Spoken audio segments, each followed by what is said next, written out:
Welcome back. Now he is the youngest senator elected in Kenya's history. We speak to Nyandarua Senator-elect John Methu, who is on the broadcast tonight. John, thank you for your time and for being the first elected leader to appear on Pundit's Night post the 9th of August election.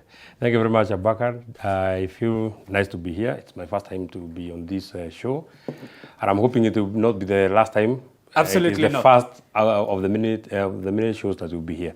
You talk of the first. You are the first when it comes to the youngest senator elected in Kenya's history. How does it feel being a 31-year-old who is a senator of Nyandarua County? It feels great. It's an opportunity to learn. I have looked around. I've seen very many of our key leaders have been elected at my age. The Honorable Senator for Bungoma, Senator Moses Wetangula, got to Parliament when he was 31. Our President, Dr. William Ruto, got to Parliament when he was 31. President-elect. Yeah, he's the President-elect. And many other people have gotten to power when they are young. I am looking forward to serving my people. What is important is serving the people of Nyandarua. I would want to thank them most sincerely for finding it that they can now trust a young person. It is a major departure from what we've been having in the past. The senator that I'm replacing, the Honorable Senator Mwangi Githiomi, is over twice my age. That they have chosen now to take that 1-year-old. I thank them very much. It will count. I work for them, and I'm very ready. And I'll ask you what you will do for the people of Nyandarua who have trusted you to be their senator. 31-year-old elected in politics, one would suppose, is often backed by a big family name. Do you come from a political family in Nyandarua County? Not necessarily. When I was coming in, and many other times, I actually was hearing it in the news at my living room. That the people are saying that they know the people who have been beaten in Nyandarua. They know those who have lost, but they are yet to know the young man who has won. Because my name is not a very often name. Methu is not known in the corridors of politics. I come from a family that I would call not very political. Not even my uncle, not even nobody in my family has ever been in elective politics.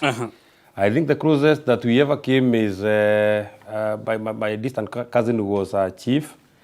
I think that is the closest we have ever come. But I thank God that we are now here.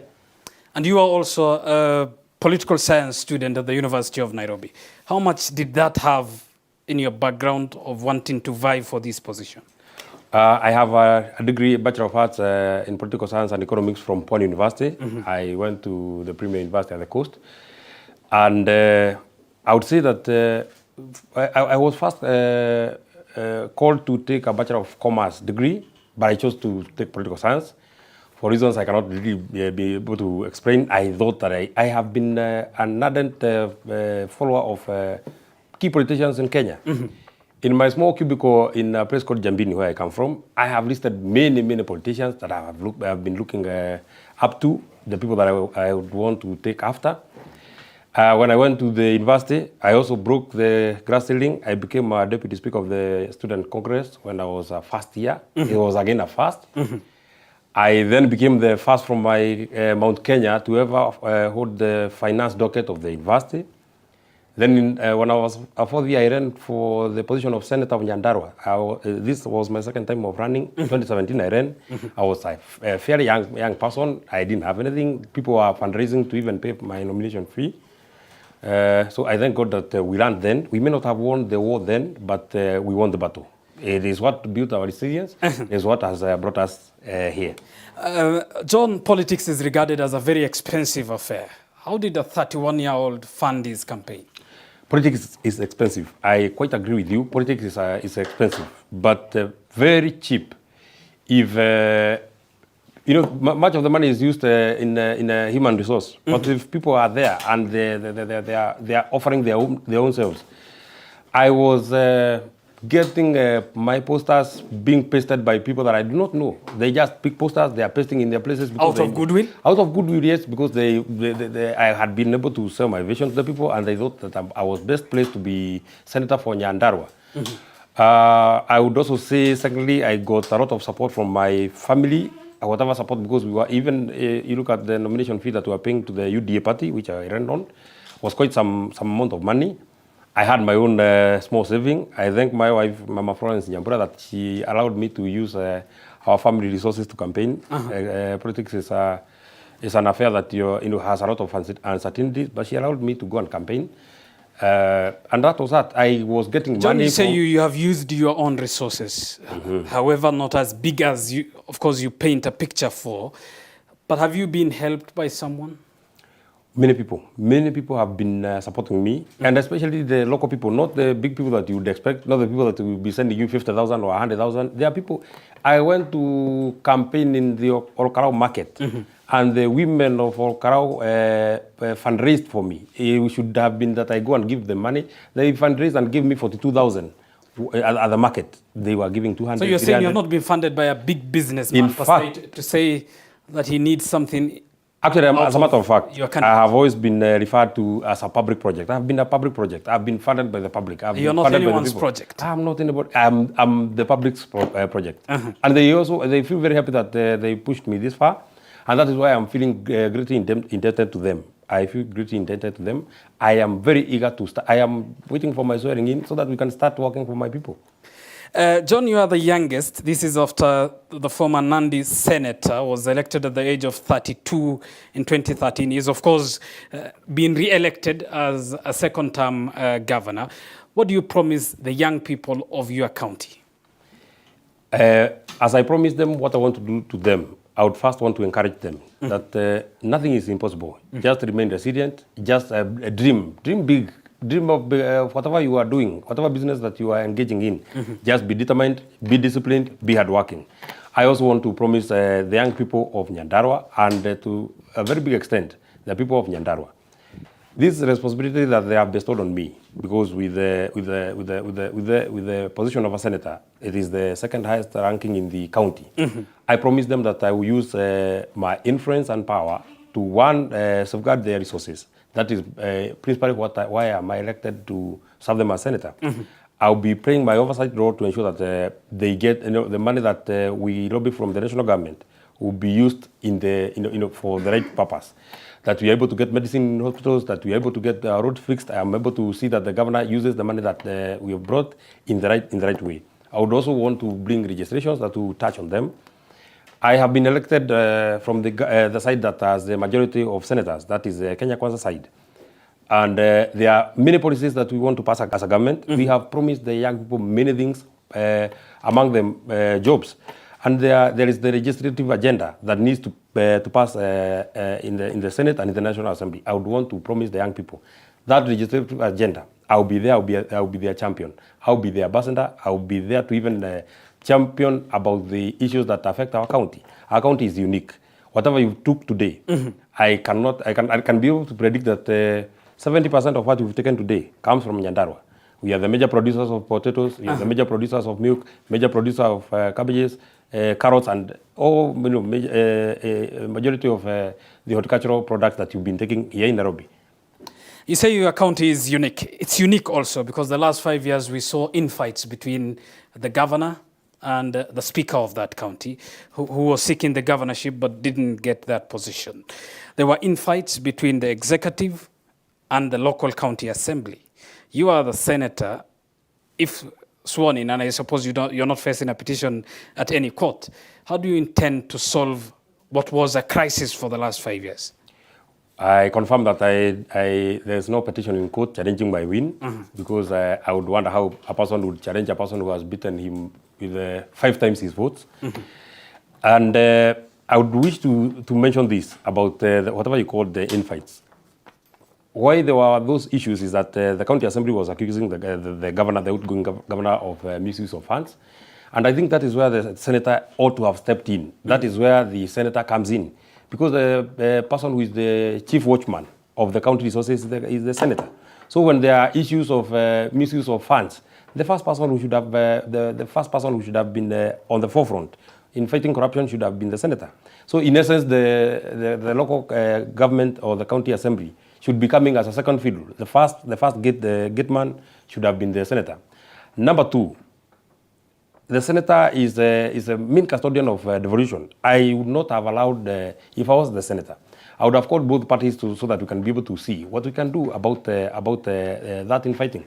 You saw that the county assembly was closed for close to 7 months. I think that is not why the people of Nyandarua elected the 25 MCAs, plus the speaker and the governor. They never elected them so that the county assembly can be closed for 7 months. I would wish to promise the people of Nyandarua, in my reign as your senator, the county assembly cannot be closed for 7 months. I'll get in there, and we'll see. If it is the governor who is the problem, he shall have to excuse the people. If it is the speaker, if it is the senator, one thing that I would wish to insist to the people that we've been elected with from Nyandarua, number one, is that we need to pull from the same direction.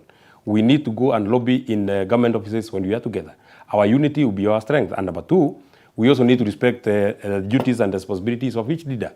If my duty is to pray oversight, then the governor shall have to allow me ask questions, and then he will give the answers. I also allow the governor to do roads, to put medicine in hospitals. I will not get into his lane. He should not get to my lane. I will not get to the lane of the woman rep and that of the MCA. The county perhaps this time, because of the election, is still new in as far as the leadership of that county is concerned. But what is your relationship with the incoming governor?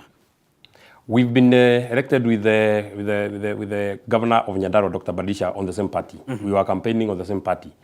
And I would say that our relationship, as much as I would say that there is some cordial relationship, it is very formal. Formal in the sense that we were just campaigning together, not that we are going to bed with him when he's not doing what he's supposed to do.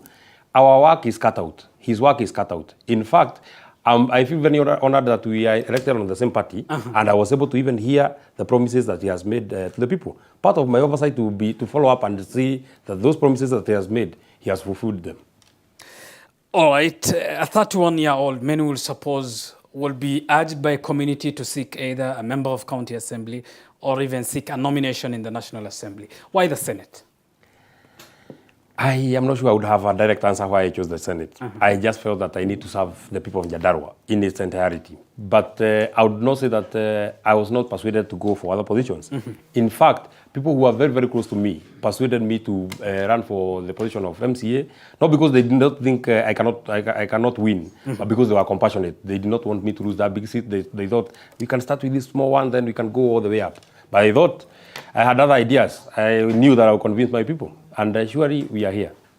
All right, Senator-elect, there are questions raised over the performance of young lawmakers in the previous parliaments, that they have not lived up to the expectations Kenyans had thought of them.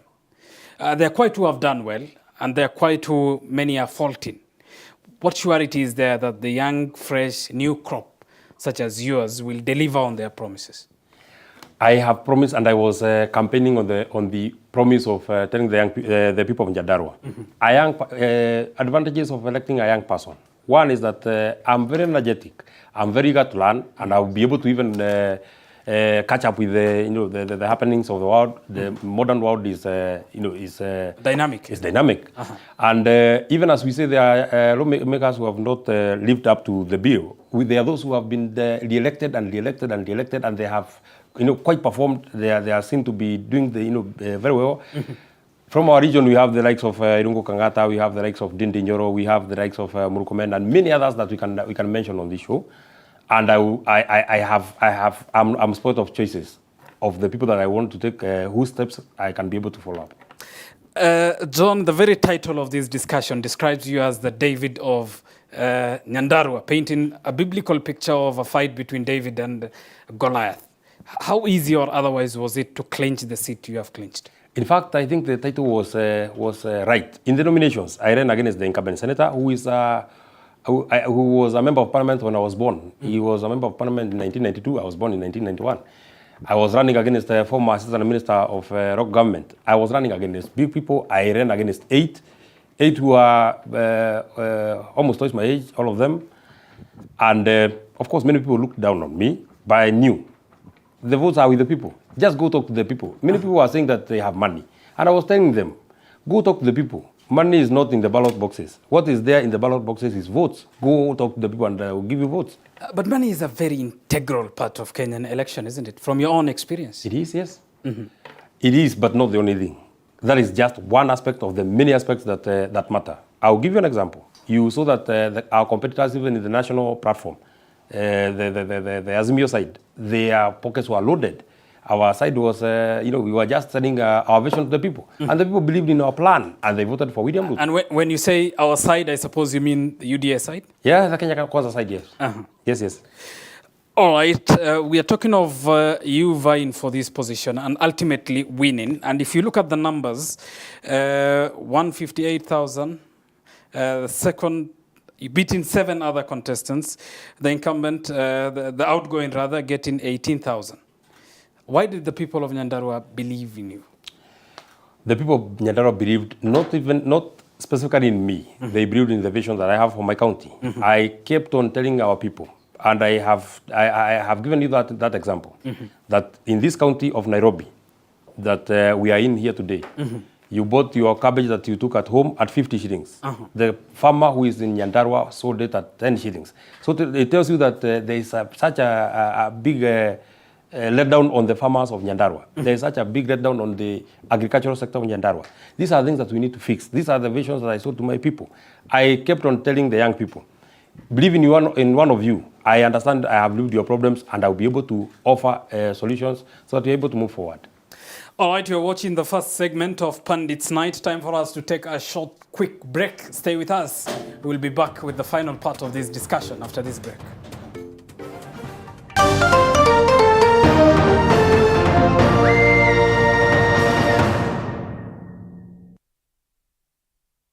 You are watching TV 47, the home of untold stories. Usiyakubalie maumivu ya misuli kukatiza ratiba yako. Kaluma Pain Balm ni dawa ya kusugua iliyotengenezwa kutoka kwa miche maalum ili kutuliza maumivu ya misuli. Kaluma Pain Balm. Shhh. Maumivu ya kizidi, pata ushauri wa daktari.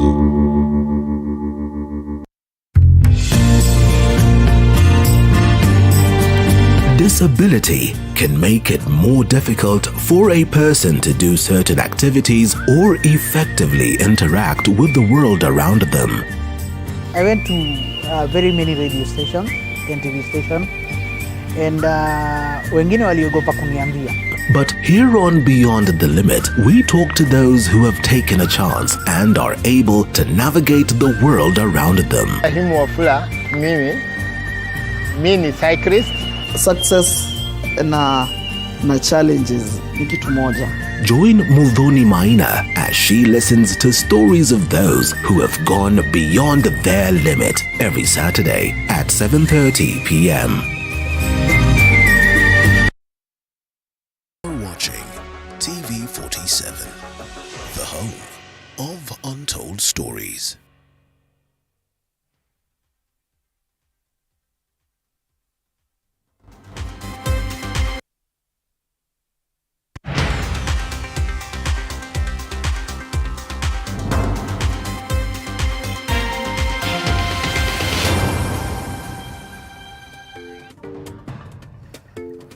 Welcome back to the first edition of Pundit's Night post the 9th of August 2022 polls.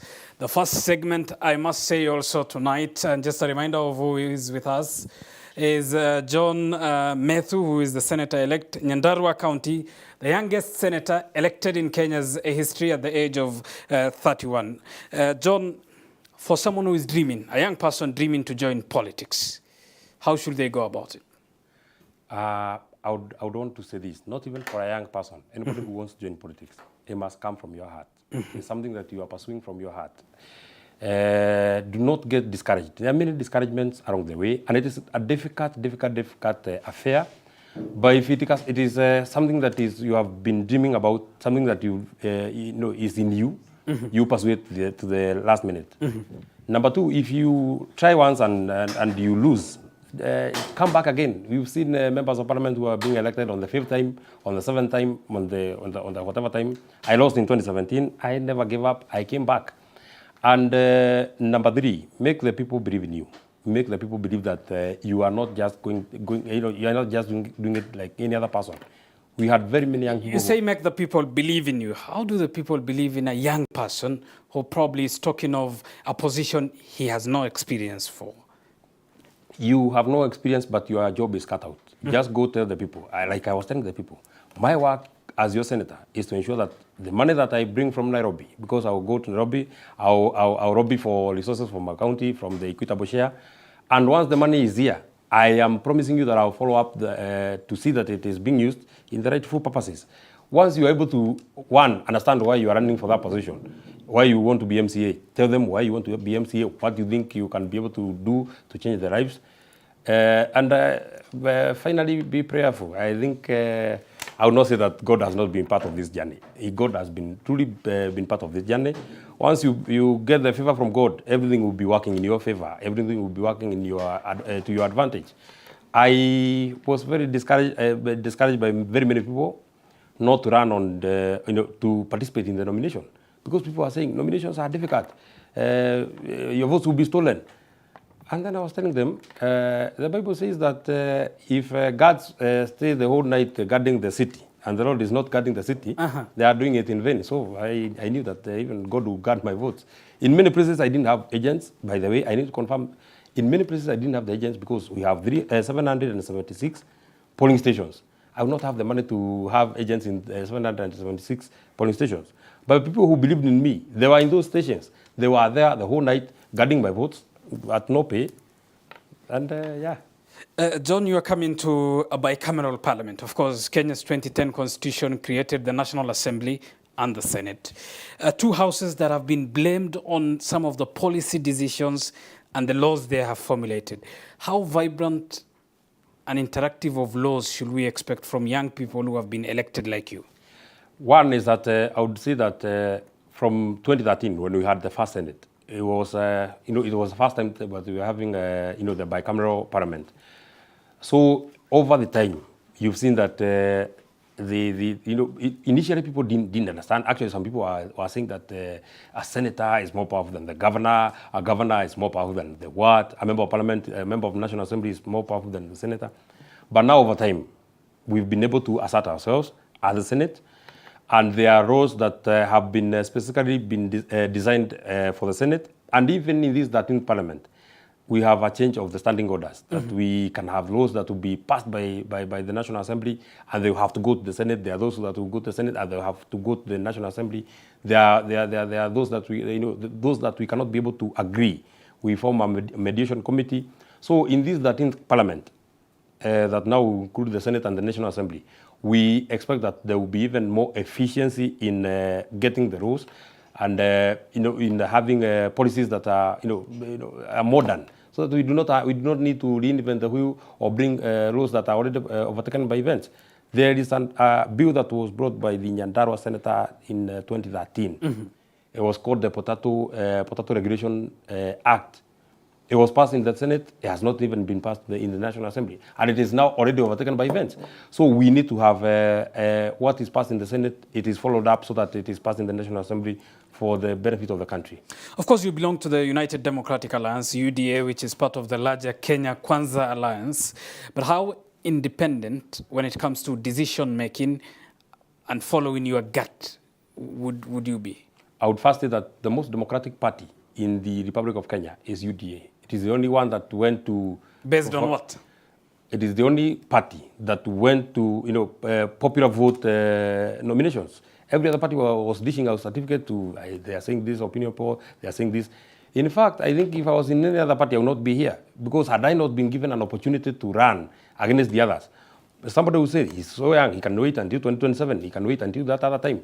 So that by itself shows that our party leader is a person who believes in democracy. We have been I attended the first parliamentary group meeting. We were allowed to air our own views.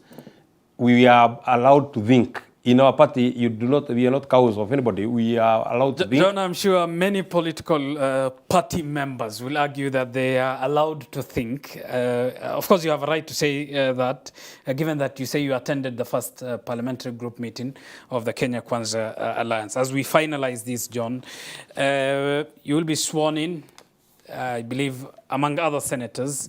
What are, to the residents of Nyandarua who are watching us tonight, what are your initial things of concern to address as their senator? Once I get sworn in, of course, familiarize myself with the working of the Senate. I am lucky that I had an opportunity to interact with the laws of the County Assembly and the standing orders of the Nyandarua County Assembly. But once we get our boots down, there are things that we've promised, one, the people of Kenya, and specifically the people of Nyandarua. Those are the things that we would want to pursue almost immediately. One is that we shall be able to lobby resources for our county. That is my responsibility, my duty. That is my duty number one, representation. On legislation, we shall be able to have policies that will be able to directly affect the people of Nyandarua. Once we speak about agriculture, we are speaking about the people of Nyandarua. And on oversight, I promise the people of Nyandarua, and I'm looking right into their eyes. I'm telling them that no money, no shilling will be stolen in my reign as your senator. I will be a very good watchman. All right, and as we conclude, your party leader, the president-elect, his win on the 9th of August is being challenged at the Supreme Court. Of course, he's your party leader. What are your thoughts in as far as that challenge by Azimio and 8 other petitions are concerned? I had an opportunity to interact with other panelists who are coming in here. Our lawyers are looking at the petition, but there is something that is very peculiar about the petition. I've seen that in one of the prayers that Azimio are seeking, is that none of the two parties got the 50% threshold. And I thought that's a bit ridiculous, that you are saying, Raila Odinga is saying, I myself have not been able to pass this exam, but you must ensure that even this other one has not passed the exam so that all of us can fail the exam. We are given an opportunity to go back again. And but I would also want to speak to our, the judicial system. Our country has been beaten badly by the economy. We shall not close our eyes to any, electoral fraud. They will be able to look at it, but they should also put the interest of the country first. They should also want to respect the will of the people. And from where I sit, if anybody was to steal election, you also know who was best advantaged to steal the election. And of course, it would not have been the president-elect. We had all the disadvantages. Well, he was the deputy president for 9 years. And the other one was enjoying the deep state and the system and everything. He was being supported by the president, the powers that are there, the chiefs, the provincial administration. Everybody was on his side. And even a section of the media. I'm very happy that TV47 was able to remain moderate. And we appreciate those kind words. But as you say, the Supreme Court should uphold the will of the people. What if it nullifies that will in the name of bungled elections? Is your party leader prepared for Iran? It is not even the party leader who will be prepared for the Iran. In the very unlikely event that we are told to go back to election. Well, it's a likely event, isn't it? There are two options, uphold or nullify. Oh, yeah, but I think from what I have heard from our lawyers is that the petition is quite shallow. But in the very unlikely event that we were told to go back to election, that will be, it will be Raila versus the people. We shall be there. We are the people. We voted. All right, John Methu, senator-elect, the youngest senator in Kenya's history, I must add. Congratulations once again, and thank you for your time tonight on Pundits Night. Of course, we look forward to hosting you more than just tonight to talk of Kenya's dynamic politics. And even to take stock of the things that we've done for the people of Kenya and the things that we've done for the people of Nyandarua. Absolutely. Time will tell, isn't it? Yeah. Quite a nice place to end the interview. Anyway, the reason why I told you that our party is democratic, you see they are bringing a 31-year-old, and you can see what our colleagues are bringing, Dr. Oburu Odinga. All right, John Methu is Senator-elect in Nyandarua.